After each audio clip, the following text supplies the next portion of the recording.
Mis queridos, muy buenas noches. Gracias por conectarse a través de este medio de la Iglesia Digital que ha provisto la Unión Colombiana del Sur. Es un gozo saludarles. Gracias por conectarse. Gracias por acompañarnos esta noche en el estudio de la Palabra de Dios.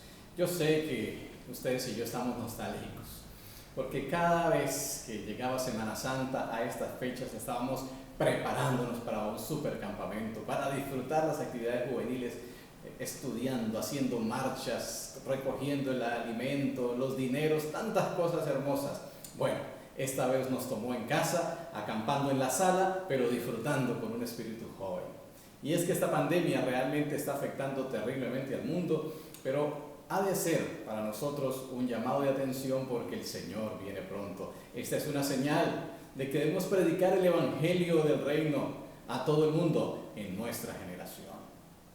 Y los acontecimientos proféticos a veces son así difíciles, otras veces son emocionantes. Hoy vamos a estudiar uno de esos acontecimientos. Este sí fue emocionante, muy especial, que es el que se está conmemorando en esta fecha, hoy domingo, que llaman Domingo de Ramos. ¿Sí? Y es que en la Biblia encontramos que este domingo, lo que ocurrió en ese desfile triunfal de Jesús hacia Jerusalén estaba profetizado en la palabra de Dios y debía cumplirse de una manera maravillosa. Si tienen sus Biblias allí, busquen junto conmigo en el Evangelio según San Mateo, el capítulo 21, y vamos a leer los versículos del 1 al 11. San Mateo, capítulo 21, versículos 1 al 11. Cuando se acercaron a Jerusalén, dice el versículo 1, llegaron a Betfagé, junto al monte de los Olivos. Entonces Jesús envió 2 discípulos, una pareja misionera, diciéndoles: id a la aldea que está frente a vosotros. Enseguida hallaréis una asna atada y un pollino con ella. Desatadla y traedlos. Y si alguien os dice algo, decidle: el Señor los necesita, y enseguida los devolverá. Todo esto sucedió en cumplimiento de lo que dijo el profeta: decid a la hija de Sión, tu rey viene a ti, manso y sentado sobre un asno, un pollino, animal de carga. Los discípulos fueron e hicieron como Jesús les mandó. Trajeron el asna y el pollino y pusieron sobre ellos sus mantos, y Jesús se sentó encima. Versículo 8. Y la multitud muy numerosa tendía sus mantos en el camino. Otros cortaban ramas de árboles y las tendían por el camino.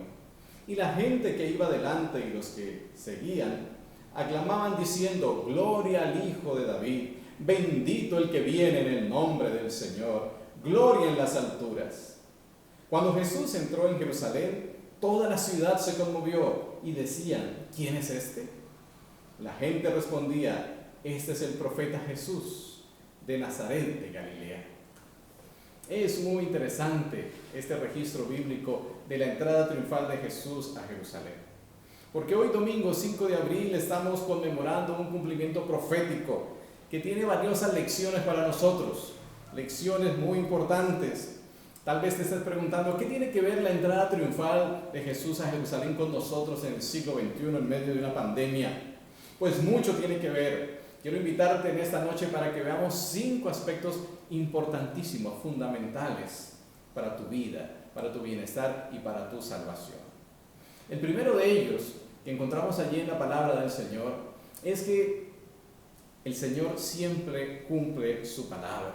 Sí, allí hemos leído en Mateo 21, el versículo 4, que dice: todo esto sucedió en cumplimiento de lo que dijo el profeta.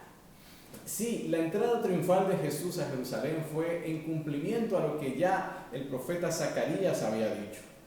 Ese profeta, en el Antiguo Testamento, 5 siglos atrás, había dicho las cosas tal y como sucederían y como sucedieron. Puedes encontrarlo en Zacarías 9:9. Sí.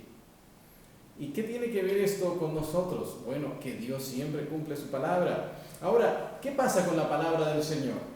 Bueno, una de las cosas que quizás estás preguntándote es: ¿por qué la palabra del Señor a veces parece demorarse? Sí, los discípulos estaban preocupados porque la profecía de que Jesús vendría como un rey, nada que se cumplía. Entonces a veces le insinuaban y decían: Señor, ¿cuándo restaurarás a Jerusalén o a Israel? ¿Lo harás en este tiempo? Trataban de empujarlo un poquito. La otra vez, cuando Jesús multiplicó los panes y los peces, ellos dijeron: este es el momento, y la multitud estaba emocionada. Era el momento de proclamarlo rey, pero el Señor los detuvo y dispersó la multitud. A veces nos parece que la palabra del Señor no se cumple fácilmente, pero Dios siempre cumple su palabra. A veces hemos estado pensando si nuestra predicación sobre la pronta venida de Jesús todavía tiene sentido porque parece demorarse. Recuerdo que en mi niñez estudiaba homeschool, estudiaba en mi casa, mi madre era mi maestra, pero para el tercer año de primaria se decidió que yo iría a la escuela por primera vez. Y recuerdo que la noche anterior al primer día de clase yo estaba bastante asustado, bien nervioso, muy preocupado. Y mi mamá notó que yo estaba así y me dijo: hijo, ¿por qué tienes miedo? Yo a mis 9 años no quería aceptar que tenía miedo. Así que se me ocurrió una respuesta a mi mamá. Yo le dije: mamá, no es que tenga miedo, solo estoy preocupado porque he visto que cuando uno llega a bachillerato, los problemas de matemáticas son muy difíciles y temo que no puedo afrontar eso. Y mi mamá me dijo: oh hijo, no te preocupes, antes que llegues a bachillerato, para enfrentarte a todos esos problemas, el Señor Jesús habrá venido. Y eso me consoló. Sí, sin embargo, terminé el bachillerato, resolví aquellos problemas difíciles. El Señor no ha venido. Pero mi amigo, mi amiga, Jesús no ha venido porque hay una razón poderosa. Y esa razón está registrada en el segundo libro de Pedro, el capítulo 3, el versículo 9. Allí nos da esa razón que es valiosa para nosotros y que nos enseña por qué el Señor todavía no ha venido, aunque quisiéramos que ya estuviera con nosotros. Dice la palabra: el Señor no demora en cumplir su promesa como algunos piensan, sino que es paciente para con nosotros, porque no quiere que ninguno perezca, sino que todos procedan al arrepentimiento. Ahí está la razón. El Señor tiene una razón por la cual no ha venido, y esa razón puedo ser yo, puede ser tú. ¿Y cuál es la razón? Que no hemos procedido al arrepentimiento, que no estamos listos para el encuentro con nuestro Señor, y esto sería terrible porque perderíamos nuestra vida eterna. Por eso mejor tomemos aliento según lo que dice el libro de Hebreos capítulo 10 versículo 35. No perdáis pues vuestra confianza. Hebreos 10:35. Porque vuestra confianza tiene grande recompensa. 36. Porque la perseverancia es necesaria para que, habiendo hecho la voluntad de Dios, obtengáis la promesa. Porque dentro de muy poco el que ha de venir vendrá y no tardará. Qué hermosa promesa nos da el Señor. Es verdad, su promesa no se cumplía tan rápido como los discípulos querían. Jesús no entraba como un rey a Jerusalén. Ellos estaban afanados, angustiados por eso, pero el Señor tenía su tiempo. Tú y yo queremos dejar de pagar tantos impuestos, tantos servicios, enfermedades, situaciones terribles, pero el Señor dice: paciencia, espera un poco, solo un poquito, ya vendré. Mientras tanto, arrepiéntete, prepárate para el encuentro con tu Rey. Oh, gracias Señor por esa oportunidad. Pero sí, el Señor, aunque parezca demorarse, cumplirá su palabra, la ha cumplido. Fíjate más que allí en el registro de Mateo nos dice que la profecía se cumplió, y fíjate, la profecía se cumple al pie de la letra. Dice el versículo 4: todo esto se cumplió, todo esto sucedió en cumplimiento de lo que dijo el profeta. Todo es todo. ¿Y qué es todo? Es interesante que incluso allí dice que Jesús vendría sentado sobre un asno, sobre un pollino, animal de carga, ¿verdad? Un hijo de un animalito de carga. Y cuando Jesús mandó a traer este pollino, este animalito, vino con su madre. Vinieron juntos. Detalles muy pequeños, pero que nos dan el aliciente de que las profecías se cumplen con precisión. El Señor Jesús dijo allí en Mateo capítulo 5 versículo 18, De cierto os digo que aunque perezca cielo y tierra, ni una jota ni una tilde perecerán de la ley hasta que todas las cosas sean hechas. Todo sucederá de acuerdo con la palabra de Dios. Así que ese desfile triunfal nos recuerda que las profecías de Dios sí se cumplen y aunque parezcan demorarse, se cumplirán al pie de la letra. La segunda lección importante que debemos recordar esta noche, hablando de aquel desfile maravilloso, está en que el cumplimiento de la palabra de Dios requiere nuestra obediencia y nuestro compromiso y cooperación. El cumplimiento de la palabra de Dios requiere nuestra participación y obediencia. Mateo 21, ¿verdad?, que hemos leído, el 1 al 3 dice que Jesús envió a 2 discípulos y les dijo: vayan a la aldea del frente y encuentren allí un asna con su hijito y por favor los desatan y no lo traen. ¿Se imaginan lo que Jesús le pidió a sus discípulos que hicieran? No fue una tarea fácil, ni cómoda, ni con las instrucciones pues como tan lógicas. Imagínate que hoy tu pastor te dice: ve allá al barrio de enfrente, encontrarás un automóvil y una camioneta grande de escolta. Vayan ustedes 2, los encienden y me los traen. Y si les dicen algo, digan: ya el Señor se los trae en un momento, ya se los devuelve. Pues seguramente no sería tan fácil, ¿no? Tal vez los discípulos no se fueron tan tranquilos en su corazón porque no había muchas explicaciones. Solo era: el Señor lo necesita y lo devolverá. Muchas veces el cumplimiento de la palabra requiere de nosotros esa misma fe. Cuando Jesús nació en Belén, no tenía dónde dormir. El pesebre donde fue acostado no le pertenecía, alguien se lo prestó. Ahora que va a cumplir la profecía de Zacarías 9 y va a entrar como rey a Jerusalén, el dueño de todo el mundo, de todos los animales del mundo, requiere que un desconocido, alguien que no se registra ni su nombre, fuese el que prestase esos animalitos al Creador, al dueño de todo. Sin embargo, así es, ese es nuestro privilegio. Él pide que seamos fieles a Él. El Señor lo necesita y Él lo devolverá. Muchas veces dudamos de la palabra del Señor y de sus promesas. Cuando alguien me dice: pero si el Señor es dueño de todo, ¿por qué quiere que le devolvamos nuestros diezmos y ofrendas? ¿Acaso Él no es el dueño de todas las cosas? Él lo es, pero el Señor lo necesita y lo devolverá. Oh, pero ¿por qué tengo que guardar el sábado? Voy a perder mi examen, mi semestre, voy a perder mi trabajo. ¿Por qué no puede ser el domingo? ¿Por qué no puede ser en otra oportunidad? Quizás el dueño del burrito pudo haber dicho: miren, Jesús va a la Pascua. A la Pascua uno no lleva un burrito, a la Pascua se lleva un cordero. Mira, aquí hay un cordero, díganle a Jesús que se equivocó, que no era un burrito sino un cordero lo que tenía que llevar. Pero no, Él no dijo eso. Si el Señor pide esto, lo entrego, porque si el Señor lo necesita, Él lo devolverá. Claro que sí. Oh, cuánto necesitamos nosotros aprender a ser sencillos y obedientes como los apóstoles.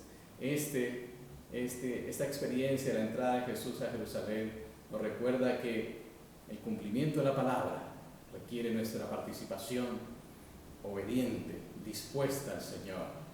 Sí, quizás el burrito que nadie había montado, indómito, por supuesto, nos dicen que los burritos son más peligrosos para ser montados cuando no han sido domados que los caballos, porque los caballos cuando saltan, levantan sus 2 patas, pero dicen que los burritos saltan con todas las 4 patas al tiempo, es decir, se elevan, son más peligrosos. Sin embargo, el burrito dijo: si el Señor me necesita, aquí voy, Él me devolverá.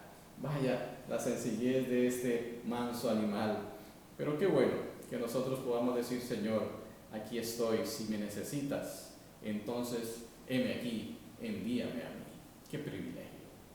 La tercera lección que aprendemos de este desfile triunfal es que el cumplimiento profético debe proclamarse, y si está más cerca, con más ahínco. El versículo 9 de Mateo 21 nos dice: y la gente que iba delante y los que lo seguían aclamaban diciendo: gloria al Hijo de David, bendito el que viene en el nombre del Señor, gloria en las alturas. Ellos proclamaban en alta voz que el rey estaba llegando a Jerusalén, que el rey venía. No podían callar ese cumplimiento profético, no podían silenciarlo, no podían decirlo en baja voz, no, tenía que ser en alta voz. Cuando los fariseos, molestos por el bullicio de la muchedumbre, increparon a Jesús por todas las aclamaciones de los que le seguían, Jesús dijo: si ellos callaran, las piedras hablarán. Porque el mensaje profético, como Dios lo ha dispuesto, tiene que ser anunciado. Y si tú no lo anuncias, hasta las piedras lo anunciarán. Porque el Señor viene, porque es una realidad. La profecía se ha cumplido, se cumplirá. Y el Señor obrará a través de instrumentos, dignos o indignos, fieles o no fieles. Pero así como las piedras pudieron haber proclamado que venía Jesús como rey a Jerusalén, así también el Señor hoy puede usar muchos instrumentos, pero preferiblemente que nos use a nosotros. Sí, que nos use a nosotros. El libro de Apocalipsis nos recuerda, al hablar de los 3 mensajes angelicales, dice que el ángel gritaba a gran voz: temed a Dios y dadle gloria.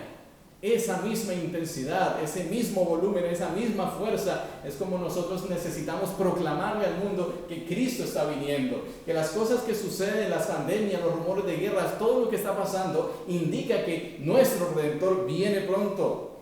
Ellos decían: gloria a Dios en las alturas, bendito el que viene en el nombre del Señor. Es lo que nosotros debemos proclamar. A veces estamos proclamando de que vienen situaciones económicas difíciles y proclamando que vendrán otras cuarentenas, otros virus. Todo eso puede ser cierto, pero lo que debemos proclamar por todas partes, en todo el mundo, es que el Señor viene pronto, que el Hijo de Dios viene por segunda vez y que viene en favor nuestro.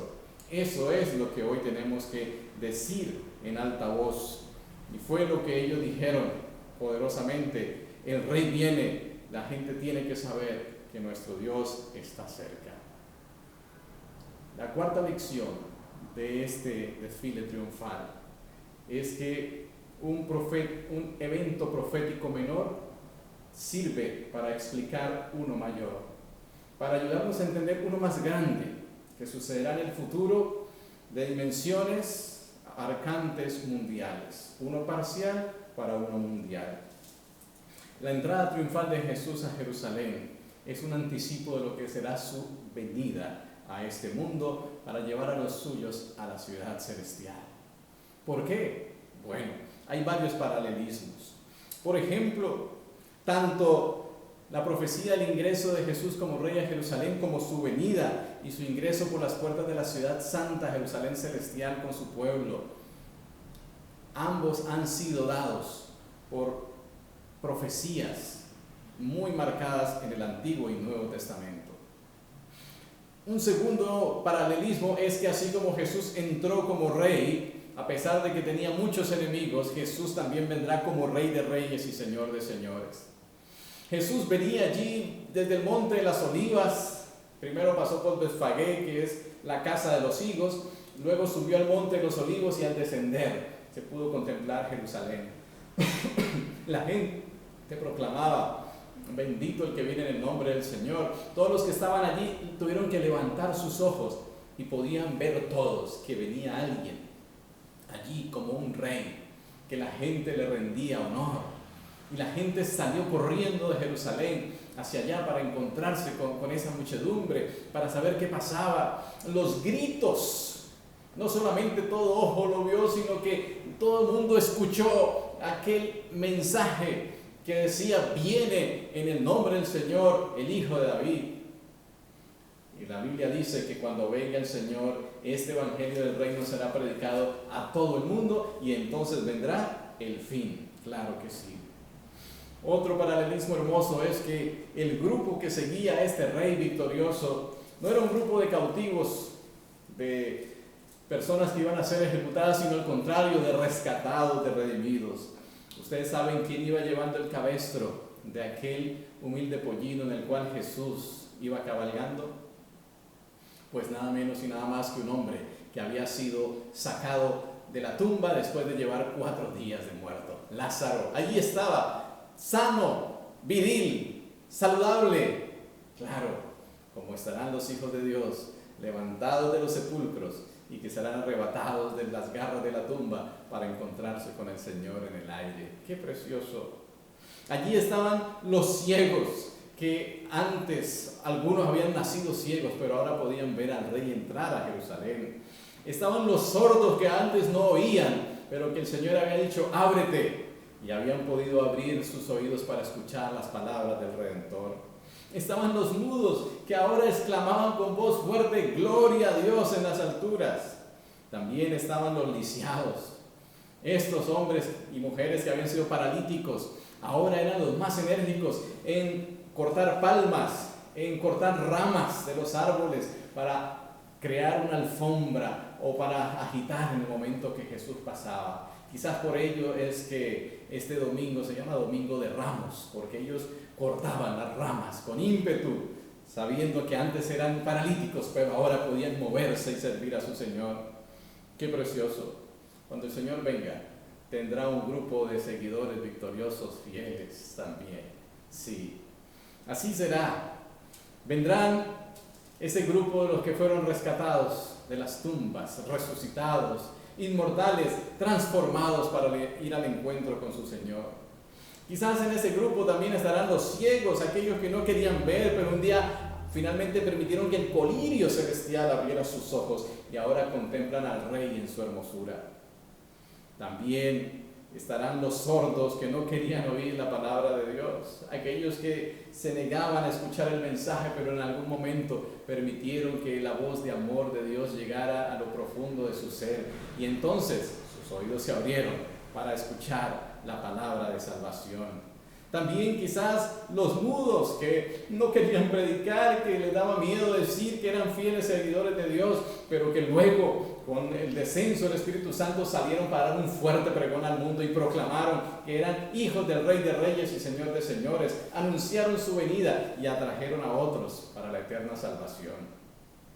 Sí, también le seguirán aquellos antiguos lisiados o paralíticos que no podían moverse, que no podían avanzar hacia Jesús, pero que un día escucharon aquella orden. Ahora pues, ¿por qué te detienes? Levántate, bautízate, lava tus pecados invocando su nombre. Y se levantaron en el nombre del Señor y dejaron de ser paralíticos espirituales para ser ahora los más enérgicos en servir al Señor. Qué precioso grupo, qué maravilloso será ese momento, qué paralelismo tan espectacular. Qué profecía tan maravillosa la que encontramos en este ingreso triunfal a Jerusalén. El conflicto de los siglos nos narra algunos elementos preciosos que nos recuerdan lo que el Señor ha profetizado para los suyos en el último tiempo. Allí en la página de 432 dice: han de entrar a la ciudad de Dios. El Salvador confiere a sus discípulos los emblemas de victoria y los cubre con las insignias de su dignidad real. Las huestes resplandecientes son dispuestas en forma de un cuadrado hueco en derredor de su Rey, cuya majestuosa estatura sobrepasa mucho a la de los santos y a la de los ángeles, y cuyo rostro irradia amor benigno sobre ellos. De un cabo al otro de la innumerable hueste de los redimidos, toda mirada está fija en él, todo ojo contempla la gloria de aquel cuyo aspecto fue desfigurado más que el de cualquier hombre y su forma más que la de los hijos de Adán. Ahora, sobre la cabeza de los vencedores, Jesús coloca con su propia diestra la corona de gloria. Sí, y además, sigue diciendo este texto, que cada uno recibe una corona con un nombre nuevo, exclusivo, y la inscripción Santidad a Jehová. Y a todos se les pone en la mano la palma de victoria. No tienen que arrancarla, no tienen que cortarla. El Señor con sus ángeles te entrega en tu mano una palma para que la agites, para decir victoria. Hemos vencido por la gracia de Dios. Y también recibirán una arpa brillante. Luego los ángeles que mandan dan la nota y todas las manos tocan con maestría las cuerdas de las arpas, produciendo dulce música en ricos y melodiosos acordes. Dicha indecible estremece todos los corazones y cada voz se eleva en alabanzas de agradecimiento al que nos amó y nos ha lavado de nuestros pecados con su sangre y nos ha hecho reyes y sacerdotes para Dios y su Padre. A Él sea gloria e imperio por siempre jamás. En aquel día los redimidos resplandecerán en la gloria del Padre y del Hijo, tocando sus arpas de oro. Los ángeles darán la bienvenida al Rey y a los trofeos de su victoria. ¿Cuáles son los trofeos de su victoria? Los mismos que iban con Jesús entrando a Jerusalén, los que fueron lavados, emblanquecidos en la sangre del Cordero, es decir, aquellos que hemos sido transformados por la sangre de Cristo Jesús. Ese es un grupo de victoria. Así como en antaño Jesús iba acompañado de aquellos que había sanado, restaurado y resucitado, así será ahora un grupo mucho mayor al entrar por las puertas de la ciudad celestial. Entrarán en los atrios celestiales entrará Jesús en los atrios celestiales acompañado por sus redimidos. Y así ellos darán testimonio, los redimidos, de que la misión de sufrimiento y sacrificio de Cristo no fue en vano. Qué maravilloso, qué precioso. Estas 4 lecciones son maravillosas, un cumplimiento profético seguro, porque el Señor no tarda su palabra, un cumplimiento que nos implica a nosotros para participar, ser obedientes allí, un cumplimiento que debemos proclamar en alta voz, un cumplimiento que no debe dejarse desapercibido, que está siendo ilustrado por las profecías menores, ahora se cumplirá la mayor. Y en quinto lugar viene esta aplicación tan especial. Dice el versículo 10, cuando Jesús entró en Jerusalén, toda la ciudad se conmovió y decían, ¿quién es este? Esta quinta lección es que el cumplimiento profético debe conmovernos. Conmovernos a qué, así como ellos, a preguntar, ¿quién es este?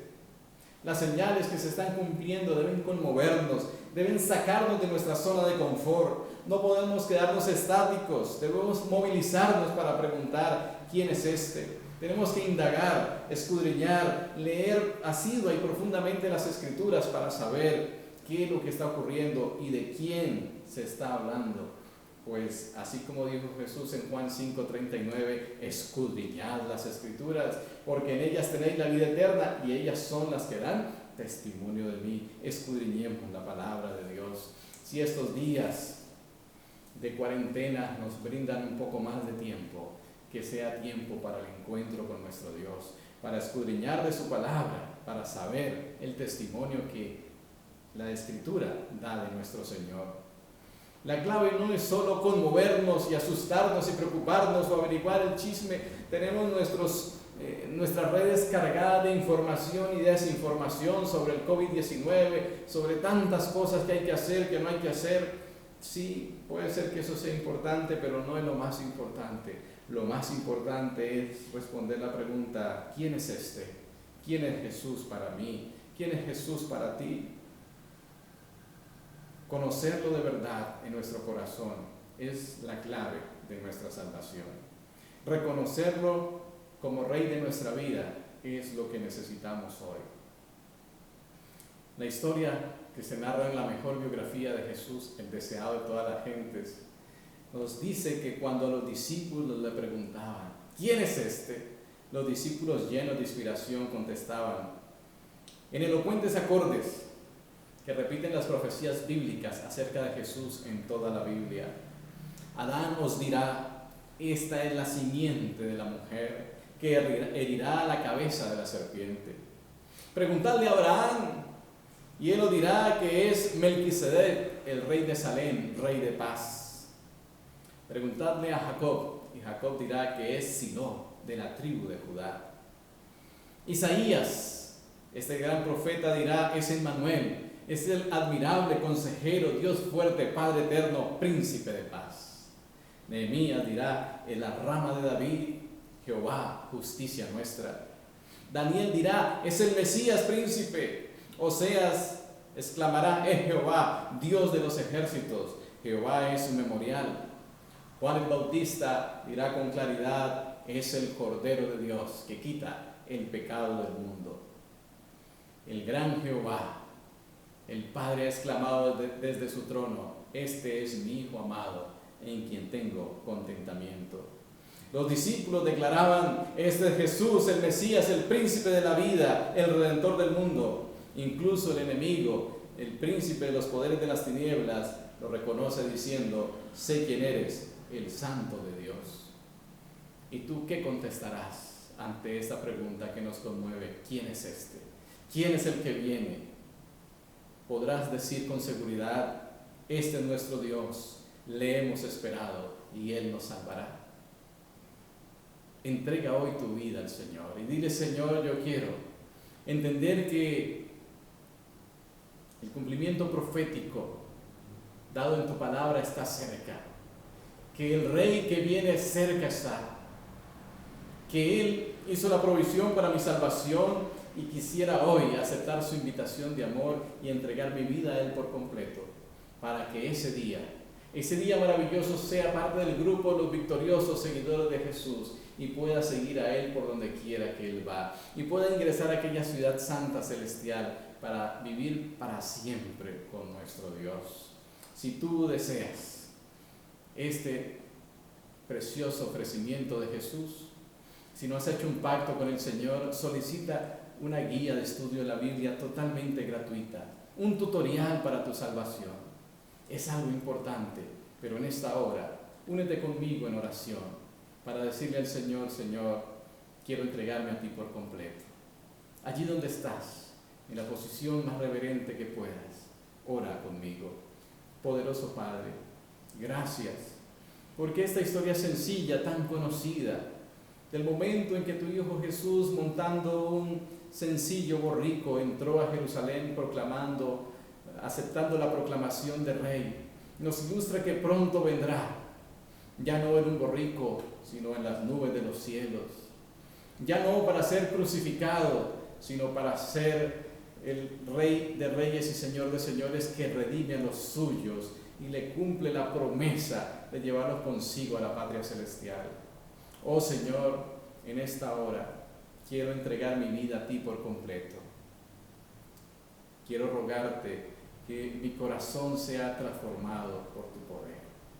Tú pides mi corazón, mi vida, y no debo preguntar mucho, porque la respuesta será: el Señor lo necesita y Él lo devolverá. Pues Señor, me entrego tal como soy, mi corazón, mi vida, todo, para que tú puedas devolvérmelo limpio y transformado.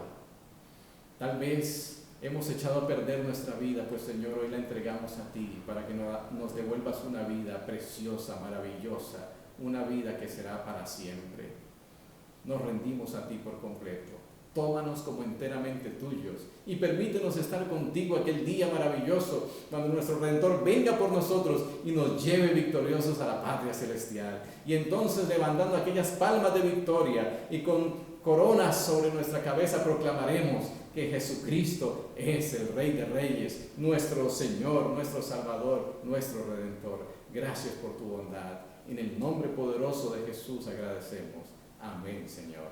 Amén.